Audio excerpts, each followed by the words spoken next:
Hi, I'm Jeff Ranke, Editorial Director of Manufacturing.net and Manufacturing Business Technology. Welcome to Security Breach. Today's episode is going to offer a case study of sorts on how industrial cybersecurity threats continue to rise and in ways that don't always have a direct connection to traditional hacking motivations. GhostSec describes itself as a hacktivist group. Formed around 2015, the organization's initial focus was shutting down ICS websites and infiltrating their social media platforms. From there, GhostSec expanded its targets to include oppressive government regimes and organizations like QAnon. So it could be argued that its targets were meshing with its hacktivist mantra.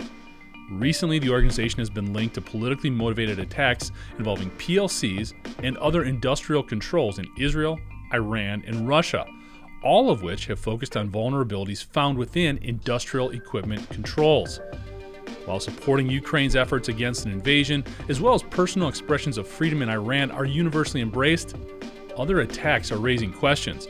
But perhaps the biggest question for the industrial community is if GhostSec can show others how relatively simple it is to take control of PLCs, MODBus connections, and industrial control systems, will those learning from GhostSec take it to another level?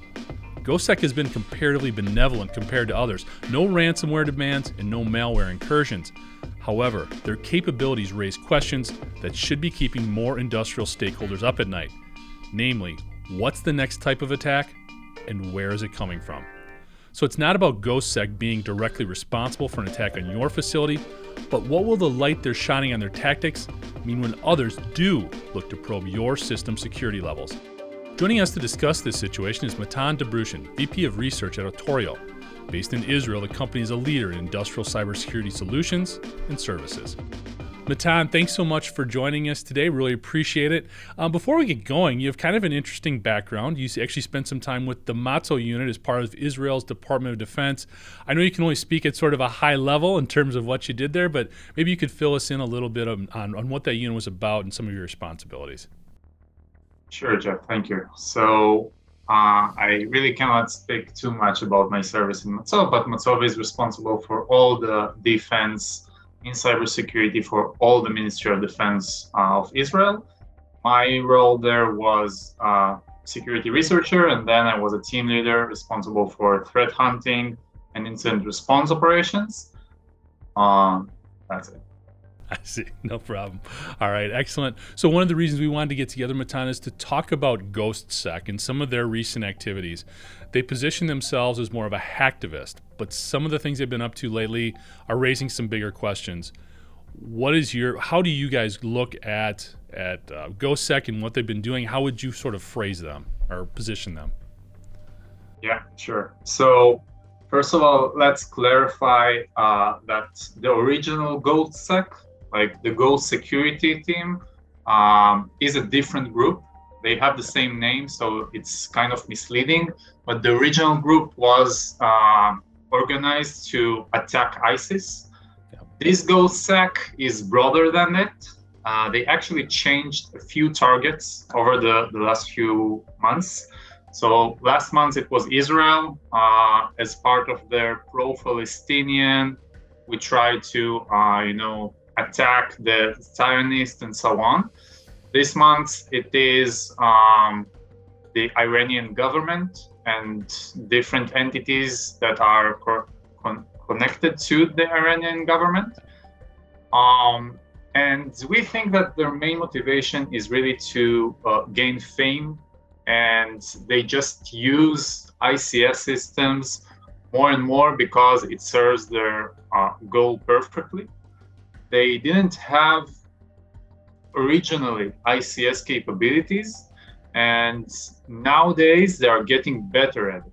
So this is a very disturbing news that we shine a light on, because it is not trivial to exploit ICS networks without any proper knowledge or expertise.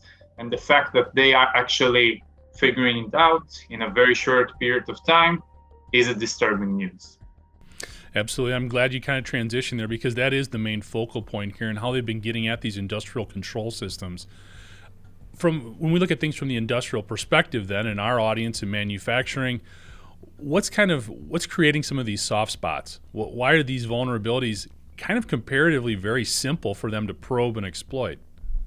So again, when we say ICS, there are a lot of verticals within it. We have like the energy and the pharma and the manufacturing, and just IoT can be sometimes also considered critical, like the PLC of the water pool. So it's kind of a thin line. And really the most common misconfigurations is dealing with segmentation, like connecting the devices directly to the internet is a very not recommended thing to do, as well as staying with some default credentials or just basic misconfigurations. And this happens a lot also to organizations that know a thing or two about cybersecurity, because the people who are responsible for the operations or installing the system are not the same as the ones who are responsible for securing it in most of the cases. And this is exactly what we're seeing with at least most of the GhostSec victims in the past few weeks. But they are getting the low-hanging fruit, right? They are attacking the most easy yet in potentially dangerous targets. And if we said that their intention is to make a highlight, right, make some news, gain some fame to them, a news title of like, we broke into something that is actually controlling critical parameters of like drinking water, or we took down the substation, this is a very big headline. So I definitely understand their targeting those systems, and it's very cost effective if they have the right tools for it. It's interesting when you bring up sort of trying to gain notoriety through these types of attacks. Do you think their goal is to potentially elevate them getting into things like ransomware and other types of attacks of that nature down the line? They might. Again, from what we know about this GhostSec particularly, there are a bunch of individuals that are grouped together with the same agenda.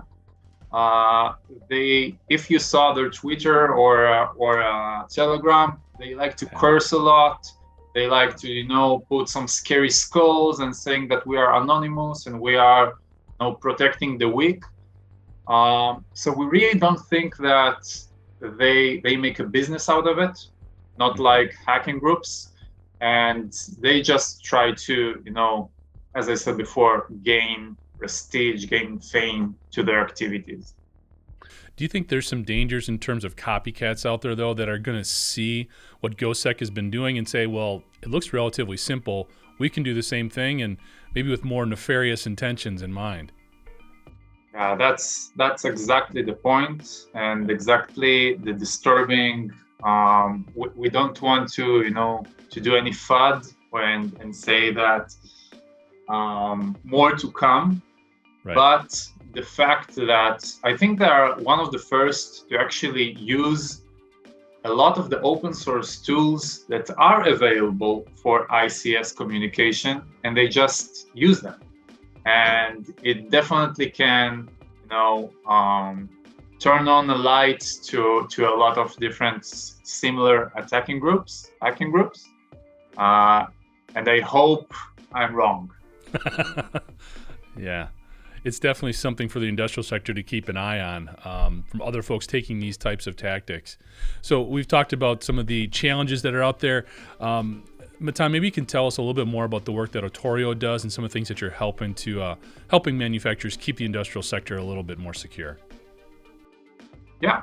So OTORIO has several angles to that. First, obviously, the technology that we are developing is helping industrial networks to hire their walls and to protect themselves better. And the approach that we are taking is more of a orchestration and automation approach rather than just put another sensor in the network. We think that it has big impact in the protection of the network. And also, we are putting a lot of effort, especially the research department, in releasing open source tools, free of charge. Anyone in the OT community can go and download them and use them. And also, we're keeping track of these hacking groups and monitoring new vulnerabilities. And we alert whenever we think there is something that is critical. Absolutely. You mentioned before about the disconnect between those who are implementing a lot of these systems and those who are responsible for the security of it. What's the solution there? Is it something as simple as better training, working with somebody like OTORIO, a third party to come in and consult, or what can we do there to sort of break down that barrier? Yeah, so that's too good of a question because that gap, or people don't like to call it gap anymore. Like we say IT-OT convergence and so on.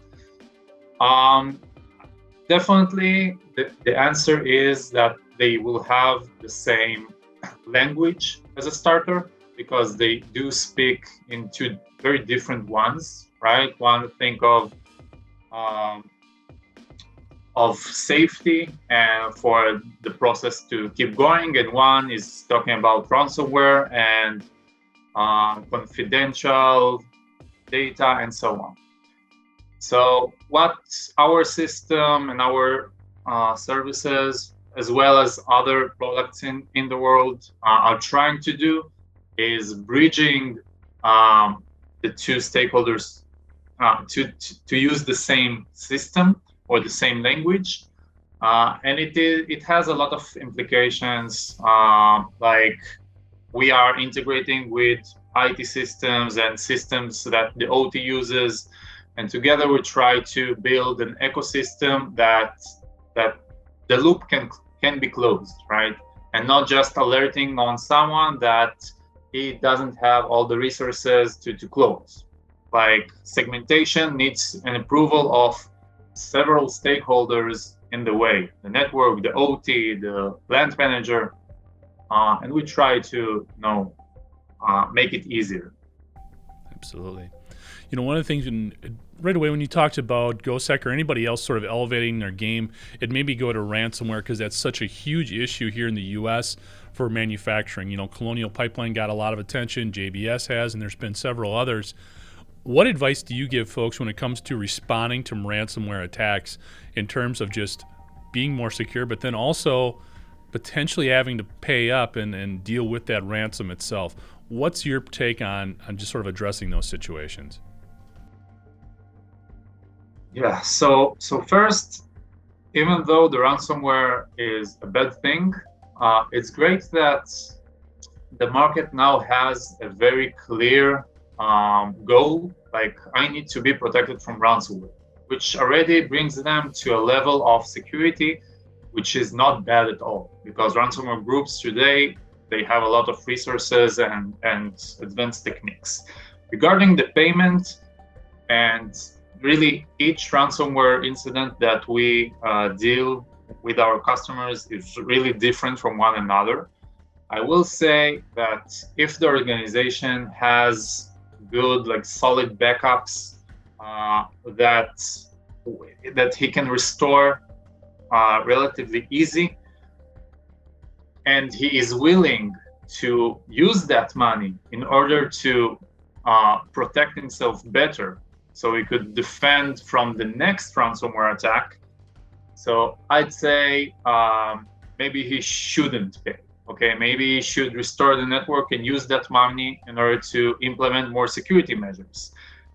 If he doesn't have a clear plan, or the ransomware is really high, I don't think that yes is a good answer, but I think that he should at least consult with a company like ours or other cybersecurity experts to understand what he can and cannot do and what his risks, because it's all about risk management, right? Even if he does pay, you can't really know what's happened. You don't want to mess up with the attacker so much because it's not your field of expertise. So it's always complex situations, and this is a really good question. One of the things you bring up a lot of great points, and having those plans in place and then executing them and following through. I think where a lot of folks in manufacturing struggle is there's not a lot of transparency in some of these other attacks that have taken place. People keep that information very close to the vest. They don't want to share it. Can you think of ways that that maybe the industry can get more comfortable with sharing some of this information so that we can establish some universal best practices in responding to these attacks and developing better plans overall? Yes, so the whole issue with knowledge sharing is something that is very much discussed within the ICS security community. There are good initiatives by different private and public entities that are trying to build those systems and try to anonymize the critical data from the non-critical data in order to really share these IOCs and so on with the rest of the world. I think that the two major issues there is that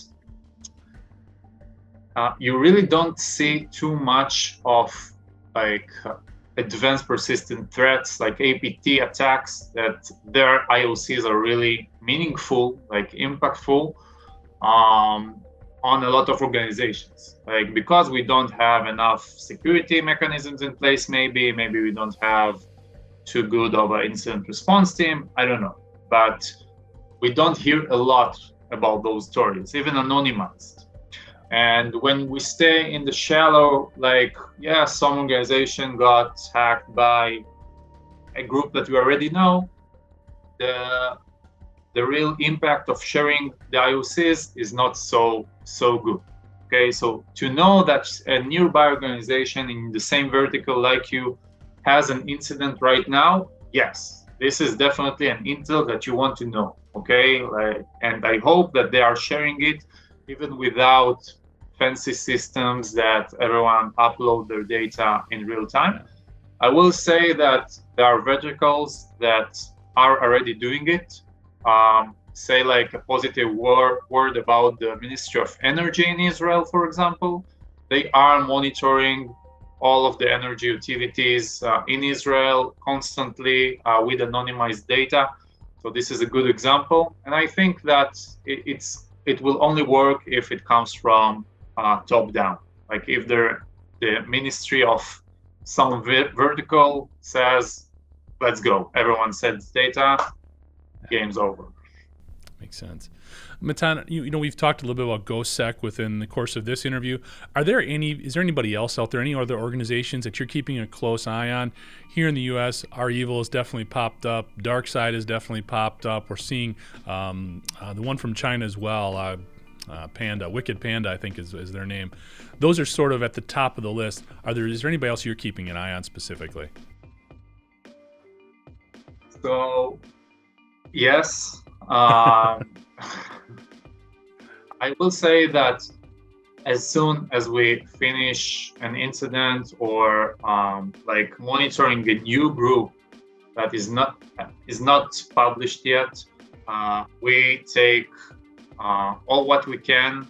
We are doing all what we can in order to publish as much of IOCs and so on as we can. Unfortunately, I cannot disclose too much on whether we have something in place or not. Makes sense. Kind of wrapping things up here, as we look ahead the next 12, maybe 18 months, are there bigger trends in cybersecurity that you're paying attention to and talking to your clients about? Yeah, so regarding the attacking side, so I think that, and as you said yourself, right, other hacking groups will understand that there is a lot of potential in attacking ICS systems, that it is relatively possible with misconfigured devices. And unfortunately, I don't think that GhostSec will be the last campaign to launch these attacks. In the good side, for a second, we are hearing a lot about SBOM these days. And we are like, some of the people are already sick of it, right? Because everyone talks about SBOM. I do think that once the market will be mature enough, and it will happen pretty fast, and he understands how to implement it within OT networks, it can really shine a good and very positive light on some black box areas of the factory, of the production line, that we didn't have there enough light before. So this is definitely a good trend that I really hope that security vendors will adopt. And something that is just really interesting for me as an OT security researcher, I saw a presentation several days ago about a Wi-Fi based attack that took place using a drone. And people are talking about these kind of things for a while now, but today drones are so cheap that any kid can buy one and just add some wireless card to it. I definitely think that also because of the geopolitical situation in the world, we're going to see more and more cybersecurity weapons that are being delivered through portable flying devices. But again, hopefully I'm wrong. Thanks, Matan. For more information on the work OTORIO does, you can go to OTORIO.com. And thank you for joining us today. To catch up on past episodes, you can go to manufacturing.net, IEN.com, or mbtmag.com. You can also check Security Breach out wherever you get your podcasts, including Apple, Amazon, and Overcast. For Matan Dobrushin, I'm Jeff Ranke, and this is Security Breach.